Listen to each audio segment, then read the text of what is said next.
kasih.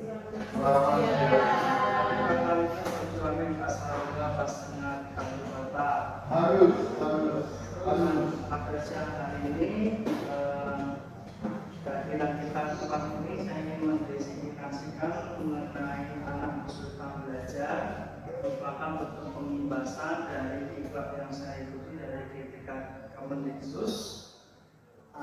Pada hari ini ada beberapa hal yang perlu saya ingin jelaskan kepada rekan-rekan. Yang pertama adalah anak kesulitan belajar itu ternyata dibagi menjadi dua hal. Yang pertama adalah anak kesulitan belajar termasuk golongan kebutuhan khusus, dan yang kedua adalah memang anak itu sulit dalam berbahasa dan melakukan memetik. Nah, untuk berbahasa dan memetik kesulitan belajar ini yang dibahas di dalam modul yang setelah saya pelajari ternyata dibagi menjadi 5. Yang pertama adalah disleksia. Disleksianya adalah kesukaran dalam berbahasa. Kemudian disfasia itu adalah kesukaran dalam menulis atau memilih huruf dengan benar.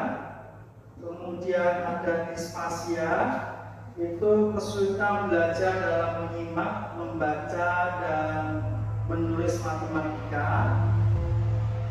Terus kemudian diskalkula, itu kesulitan dalam memahami angka, mengaplikasikan numerik.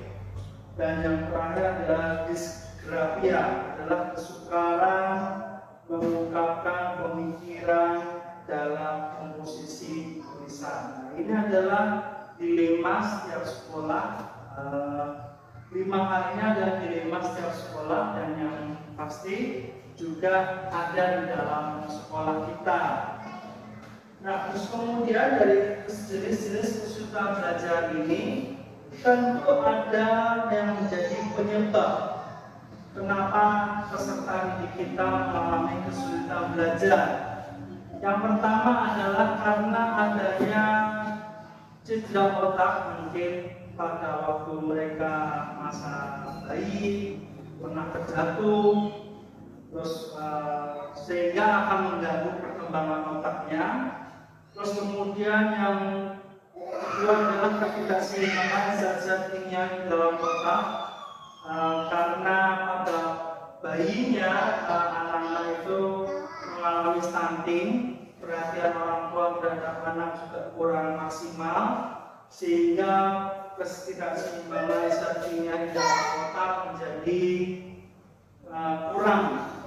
Terus kemudian akhirnya mengganggu perkembangan syaraf. Dan yang terakhir adalah melambangkan proses perkembangan individu, karena anak pada waktu SD atau pada waktu TK tidak mengalami interaksi dengan orang tuanya. Kemudian ada beberapa hal yang dapat kita lakukan sebagai guru apabila peserta didik itu mengalami kesulitan belajar yang memang tadi. Yang pertama bisa kita melakukan observasi, yang kedua kita bisa melakukan wawancara, dan yang paling sederhana adalah bisa melakukan tes sederhana. Kita bisa melihat apakah siswa tersebut mengalami kesulitan menulis dengan melakukan tes, observasi, dan wawancara. Kemudian ada beberapa tanda-tanda bahwa anak itu kesulitan membaca. Yang pertama adalah kosakata yang terbatas. Ya. Mungkin ada kosakata ketika kita mengajar, anak-anak nggak tahu apa sih maksudnya kosakata ini, seperti itu. Misalnya sebagai contoh, kita mengatakan kata mengkhususkan. Jika siswa kita memiliki kata kosakata yang terbatas, maka kata mengkhususkan ini pun mungkin siswa kita, peserta didik kita tidak tahu apa arti kata mengkhususkan, seperti itu. Kemudian yang kedua adalah kesulitan dalam pemahaman. Ketika sudah kosakata terbatas, kemudian kemudian mereka sulit untuk memahami pelajaran yang disampaikan oleh Bapak Ibu guru.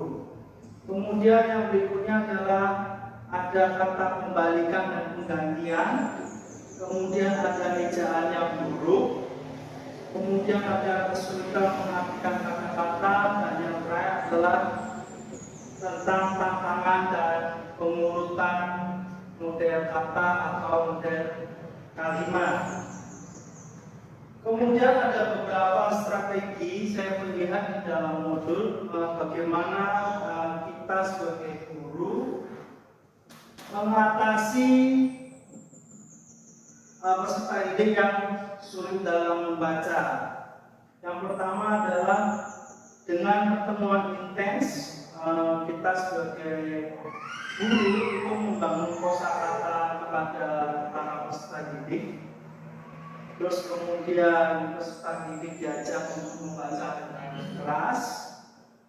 Terus kemudian belajar dengan menggunakan petunjuk konteks. Dan yang terakhir adalah dengan menggunakan bantuan teknologi. Salah satu bantuan teknologinya adalah dengan text to speech. Dan yang terakhir, untuk kesulitan membaca, alat bantu yang bisa digunakan untuk meminimalisir kesulitan membaca itu adalah text to speech, kemudian buku audio, pengenalan karakter optik, alat anotasi, dan yang terakhir adalah kamus dan thesaurus. Untuk menulis dan berhitung akan diseminasikan pada hari Jumat. Demikian pertemuan kita pada hari ini. Terima kasih atas perhatian Bapak Ibu. Saya mengucapkan terima kasih. Adil kata Rino Bajulam Kasarwa bersama harus.